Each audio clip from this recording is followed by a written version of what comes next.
metal people out there, and welcome to podcast. This time with another special guest, Devin from Sanguisugabogg. Welcome, Devin. How's it going? Pretty good. Thanks for having me. Thanks for joining us. To get to know you a little bit better, I've prepared 6 short questions. Okay. So we start right away. And to introduce also Richard, he's also on our call. Hi, Richard.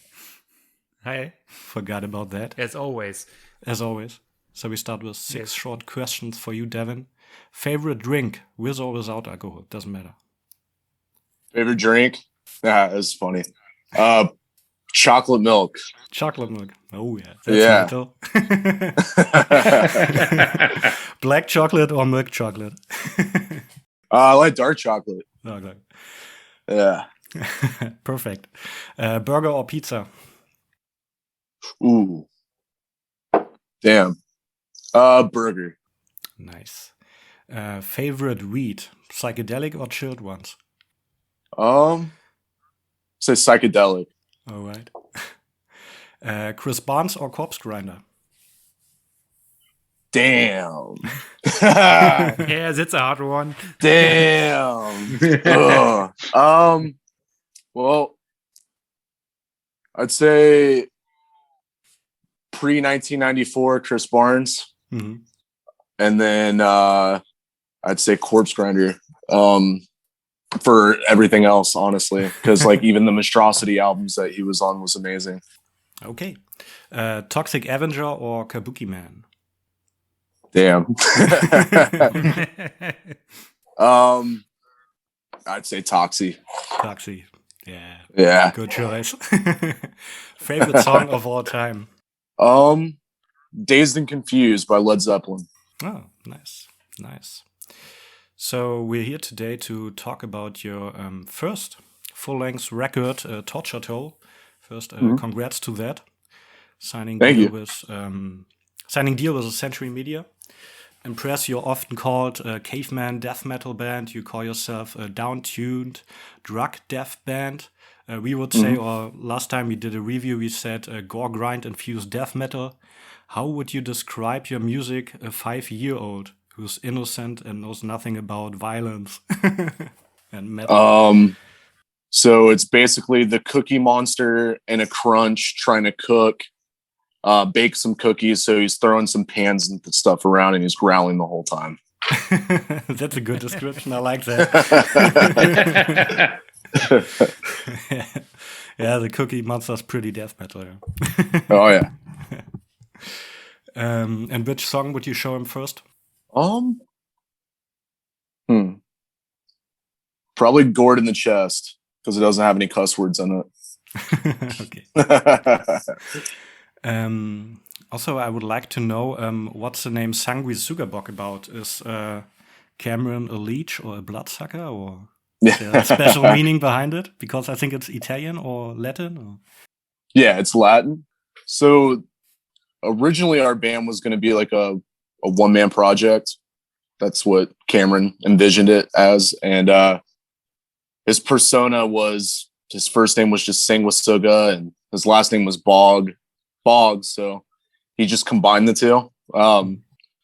We like to think on our toes all the time whenever someone asks us what it means. We'll say like, oh, it's Latin for mortician ripoff, or it's a blood-sucking toilet or something like that. Really, it's really and all it's just gibberish, honestly. There's not that much thought into it. All right.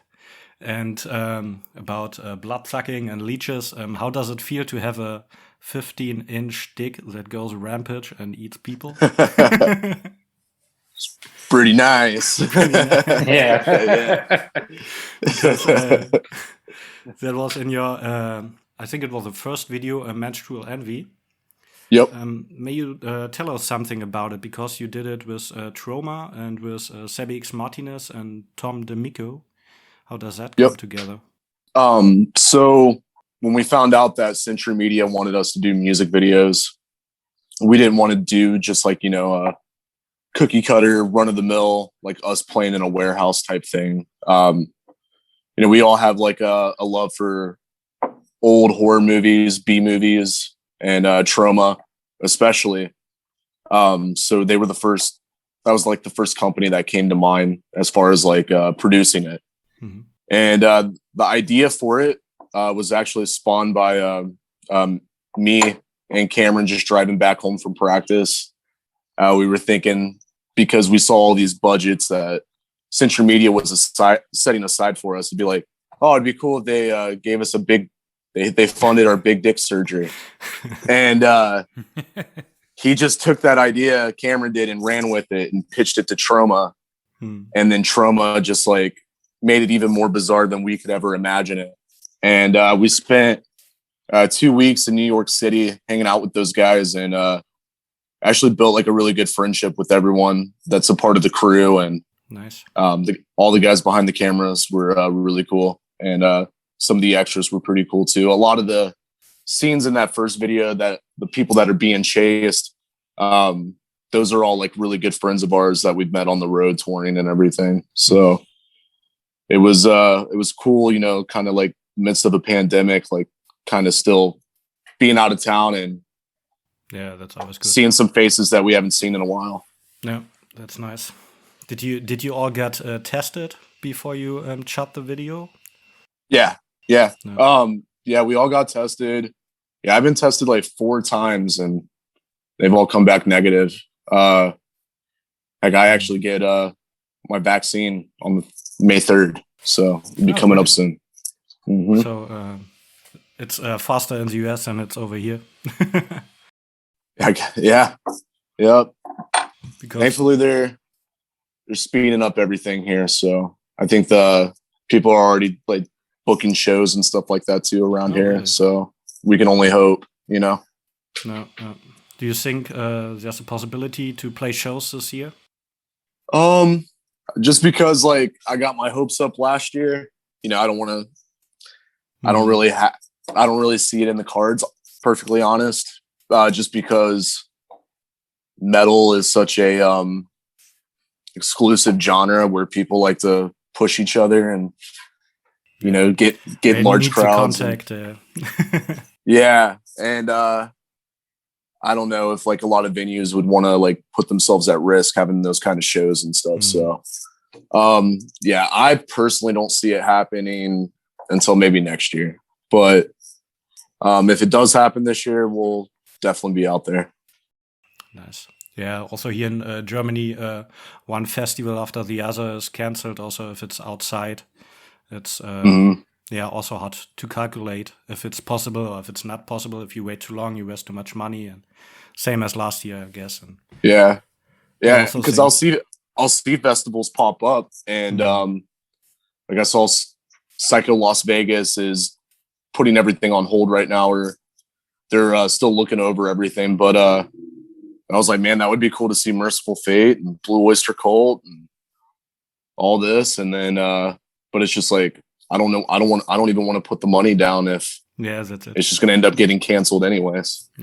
Yes. Yeah, Mitchell, do you get a question? Yeah, I read that you are playing in a lot of bands, especially your drummers. Are you still active there? Yeah. Me and our drummer Cody, we're actually in 2 other projects together. One's called Skag, which is like a D-beat kind of gore grind band. And then we also have another band called Dyskinesia, which also has our bassist Sed in the band as well. And it's more of like a brutal death metal, kind of like Devourment, Disconformity type stuff. Nice.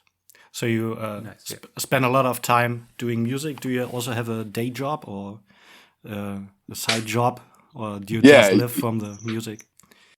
Well, I mean, we do make like royalties and stuff, but I know I do have a job. I actually work at a head shop, so I sell paraphernalia. Nice. Yeah, it's pretty cool. It's a cool spot. Perfect. Music-wise, we were wondering if your snare sound on the record was inspired by Saint Anger by Lars Ulrich, because it was so high, or is it just because it's a typical death metal style, or brutal death style? I think the reason for it was more so just the production, like the mics, like how it just picked up, that resonated like ping, and then it was just hard to compress it, so it kind of sounded loud and obnoxious at points, and have like a really long like echo to it. Yeah, because I thought it was also different on your EP. It wasn't there, and so it was. Yeah. Okay. Yeah, most of the time, mostly it was because of the mic. We also kind of wanted it to like bleed out a little bit in some songs. But yeah, I think that was just like the room that we used to record the drums. And then when we went back and mixed and mastered it, you know, we were kind of spitballing like, hey, do we like this over here? Or do we mess with it or not? And yeah, we just kind of decided to like run with it. And Cameron, our guitarist, is actually like a huge Saint Anger fan, so he loves it. Perfect. Yeah, I think also it fits really good, but I was kind of surprised that it reminded both of us on Saint Anger. But, you recorded. Did you record everything at Cody's basement or all DIY? We recorded everything DIY, but the drums we actually recorded at Encore Studios. Which is by Cody's. It's the same spot that we used to record the drums for the EP as well. And then we recorded everything else in Cody's basement actually, and he mixed and mastered it. So we actually have 5 new songs that are only demoed right now, but we've been actually spitballing the idea of going to a studio out of state to record everything, and maybe even have him mix and master it as well. But get out of the basement into the world. Yeah. Try to branch out a little bit. Nice. So there's also maybe I mean, the album just dropped, but there's an EP in the near future, or will it be also a record where you write some more songs? We're going to put out a split with the band. So a split EP with the band that's pretty popular. And then... so ready to announce which band? Or not I can't yet. I can't. I wish I could. But yeah, doing that. And then we're also like demoing songs for another full length as well. Nice. So you're always continuously working. Is that a plus in the Corona time that you have more time to work on new tracks? Yeah, I would say that it definitely helps us a lot not touring all the time, so we could write a whole lot more. Plus everyone in the band except our drummer like lives 5 minutes with one another. Nice. So yeah, so it's pretty easy like to get together and jam and work on things. So you always hang out at Cody's basement. Yeah. That's the spot. Nice. Do you think death metal or brutal death metal can get any more brutal, or was everything sang about, or can't a guitar be tuned lower than drop G? Yeah, I think that what's cool is like I'd say like the pinnacle of brutal death metal, like when it started to get sounding like really, really cool, was like early 2000s, like 2006 era, I would say. Yeah, like Glossectomy, Disconformity, Devourment was putting out some really good albums. Defeated Sanity, bands like that. And it's always cool to see like bands that are inspired by other bands. They try to like kind of take that and put their own twist on it, or try to make it heavier. So it's a genre that surprisingly it's always evolving. I typically listen to like 90s brutal death the most, like Gorgasm, Mortal Decay, and bands like that, Scattered Remnants. But yeah, I would say in like the next like 15 years, I'll probably hear a band that sounds like nothing I've ever heard before in my life and fall in love with it. So yeah, I think there's ways of making it sound even more gross. It's just we don't know how to do it yet. Find it out. Yeah.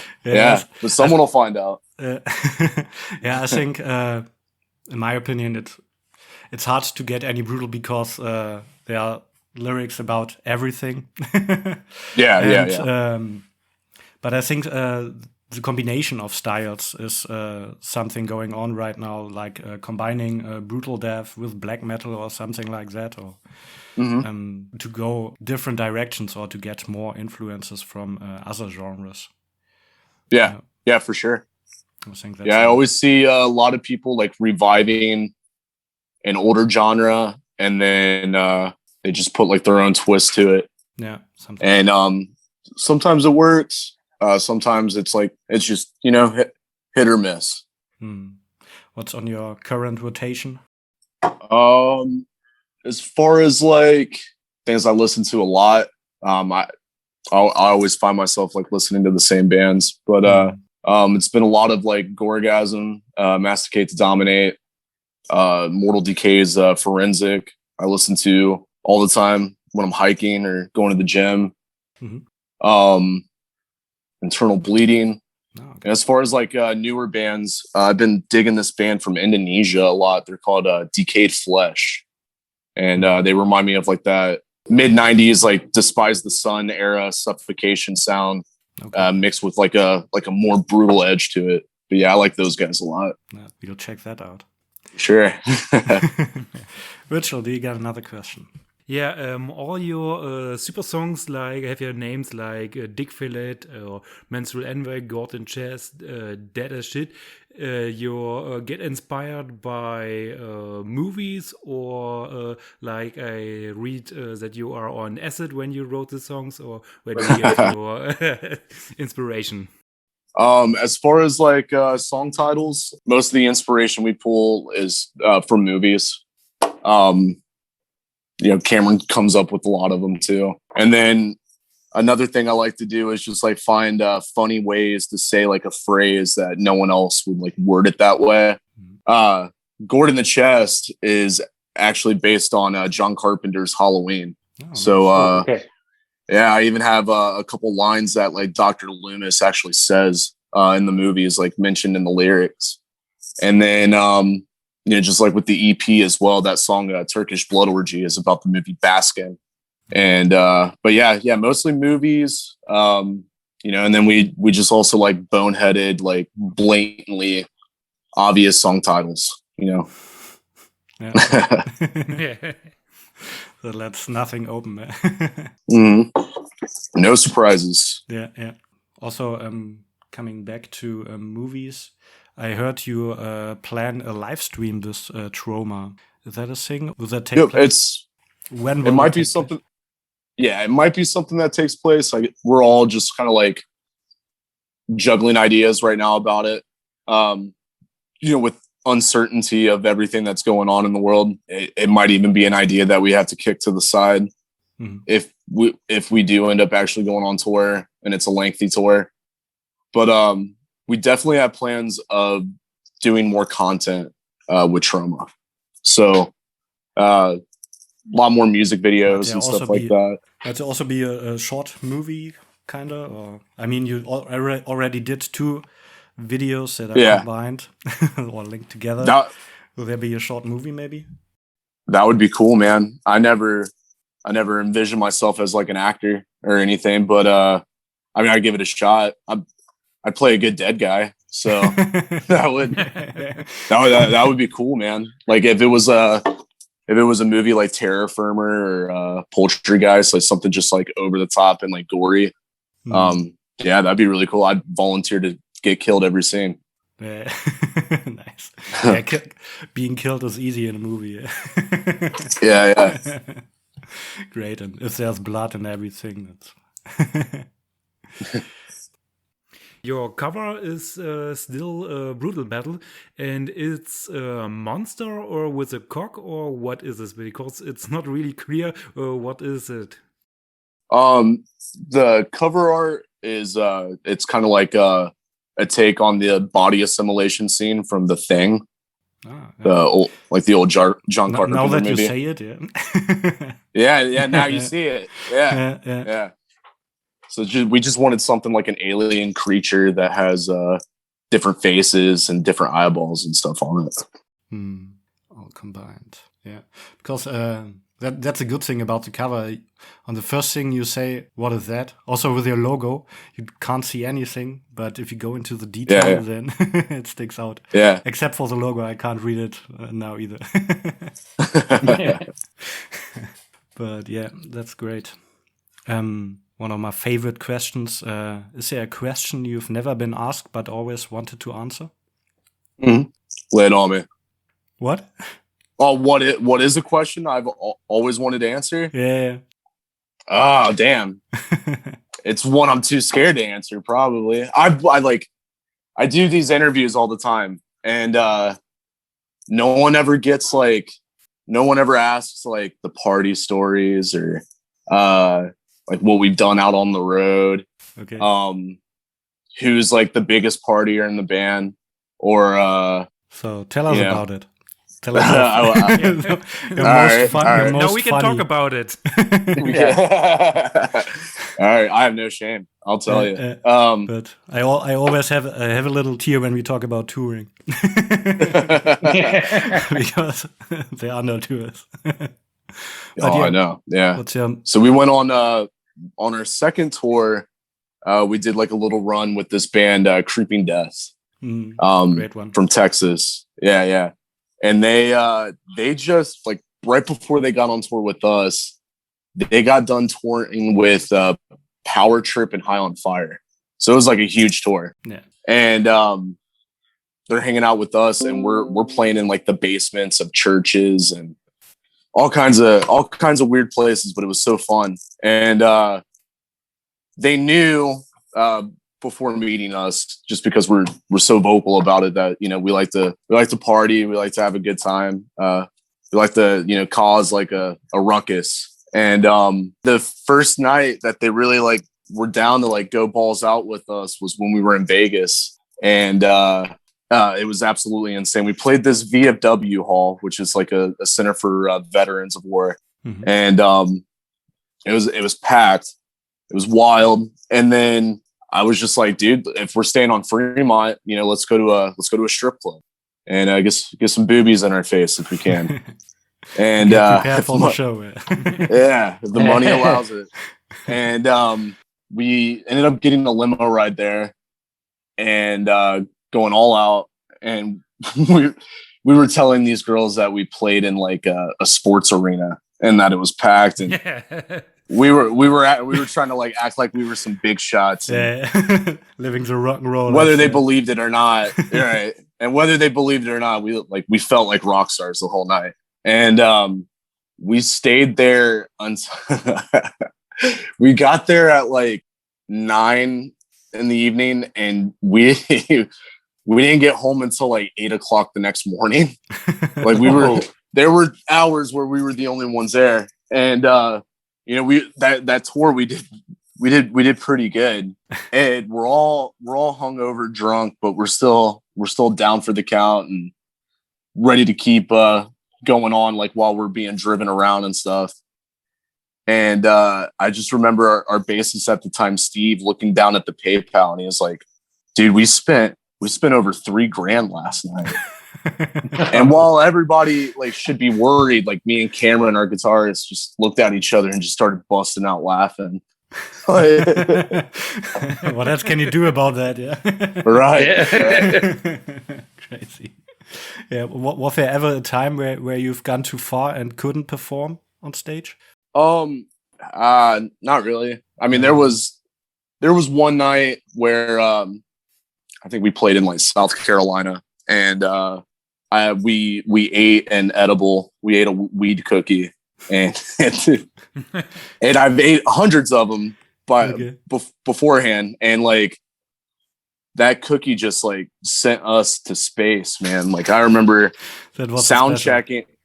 Yeah, I remember sound checking. I'm just checking on everybody. Like, are you guys good? We're good, right? They're like, yeah. And then after the first song, we all looked at each other and we're like, oh, dude, we're trash. And we were just laughing, and it's just I got higher by the minute, and because I was metabolizing it, and I just ended up like squinting at the audience, like I couldn't even look at them with my eyes open.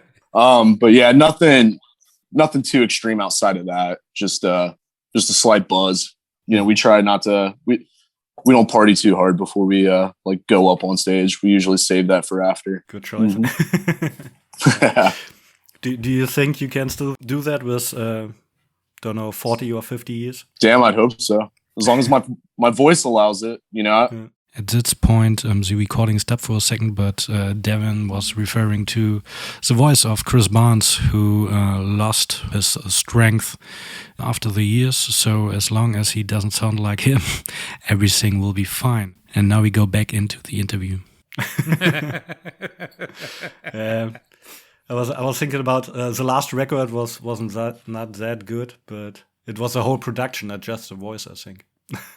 Yeah, it was like everything else but the voice, man. I wonder how does Jack Owen actually like his singing? Because I love Jack Owen's playing. And then they also have that they have Marco Pizzarelli on drums, and that dude's an insane drummer, one of the best drummers in death metal. But yeah, it's too bad they don't have late 80s Chris Barnes in that band. He was untouchable then. Yeah, but yeah, I also like the 6 Feet Under stuff at the beginning. But yeah, I like Haunted a lot. I love that album. And then I like Torture Killer. What's that other one? I Hate that he was in. Yeah. I mean, I love Chris Barnes. So I remember watching that 6 Feet Under interview in high school, where he talks about he thinks that an alien being brought weed on Earth. You ever seen that? No, I haven't seen that. No? No, not really. You gotta look it up. It's hilarious. We will. Yeah. I don't think so. Weed was here before.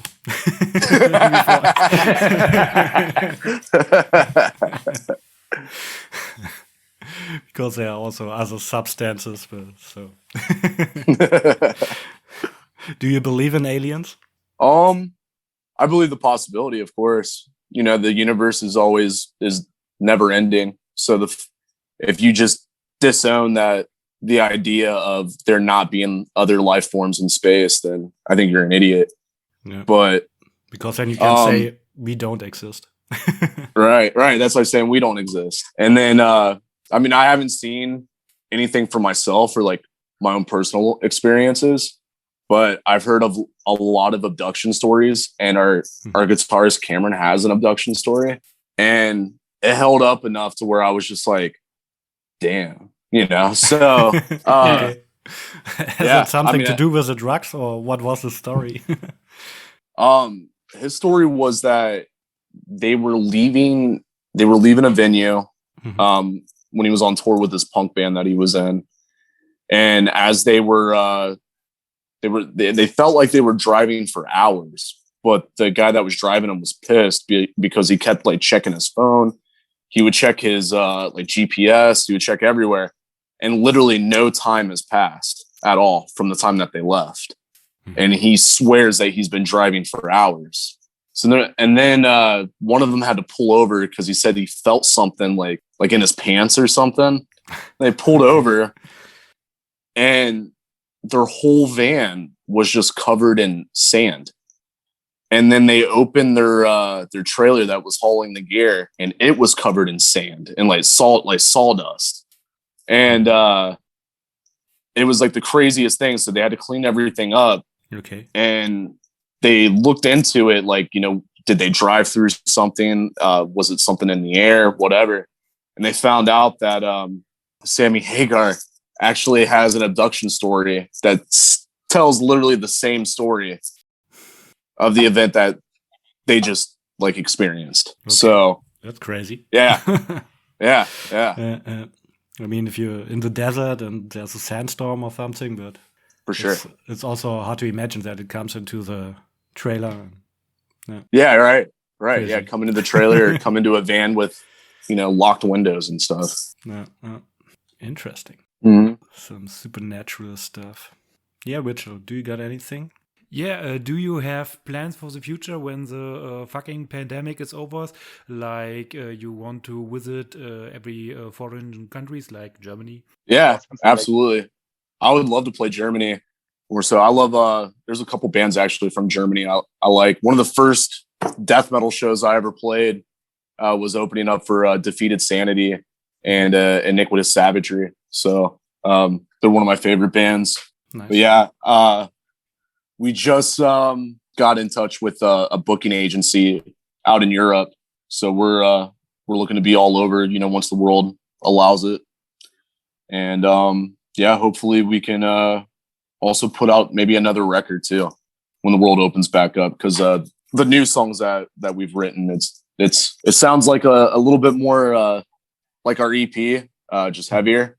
And I like that sound a lot. I like that sound for us a lot. So pretty stoked to play some of those new songs live. Can't wait to hear that. Yeah, it would be nice to have you here in Germany. Yeah, for sure. Yeah, I'd love to be there. And now with the connection with Century Media, I think just a matter of time. Yeah. Balkan's over there, right? Yeah, it is. It's over here. Yeah. Nice. It's the biggest one. Yeah, we've been there twice. We don't really like it. Oh, you don't? Because the lineup? It's not because of the lineup. It's too big, too expensive, too long ways. You need, from time to time, you need 45 minutes, an hour to get from your tent to the stage, and that's too much people. We prefer the smaller festivals. It's really hard to get back when you are going back from the stage and you're fucked up, and then you have to find a campground. And when you have your campground, then oh fuck, where is my fucking tent? Yeah. Right. How many people usually attend that? About 70,000. 80,000. Jesus. Yeah, 70 to 80. Jesus, that I mean, is for you as a band, it's like an honor. Yeah, I'd shit my pants. Don't do a Gigi Allen style. Yeah, right. Just rub it on my face. There's also one question I was thinking about to ask you, but now we are at that point because Sven von Aborted asked me that once when I asked him for a question he've never been asked. How much shit is too much shit? Ooh. Like shit coming out of you? Shit in general. Okay. I don't know, man. I could stomach pretty like a good hefty pile of poo, but anytime my baby nephew shits his diaper, it's the grossest thing to me. But like I've seen piles of shit. I used to do plumbing and pipe fitting. So I've seen okay. Like yeah, I've seen raw sewage and everything. But when my baby nephew like has the runs and has a slimy ass, it grosses me out. I'm like, like I can't. Yeah, no, I know you what you're talking. I think that's something different if you have own children. Yeah, I would say any more than a bucket full would be pretty gross. All right. So that was it for my questions. Richard, do you got anything left to ask? No, I'm happy. I think it's a good ending of interview with a good with a shit question. Yeah. Now we go back to work and have a good shit. Yeah, right. So Devin, thank you a lot. Absolutely. For joining us today, and all the best for you and the guys. And hopefully see you next year over here in Germany or somewhere else in Europe. That would be great. Oh yeah, man. Or at least on a live stream with gigantic dicks around you playing your songs. Trauma style. Yep. Yeah, when we're out there, man, let's get some beer. Let's fucking drink it up and party. Yes. I mean, I don't know if we can handle your party style, but we try. Oh yeah, guys. Well, I appreciate it. Thank you guys for having me. You're welcome. You're welcome. You're welcome. Yeah, have a good day. Oh yeah, you guys too. Take it easy. See ya.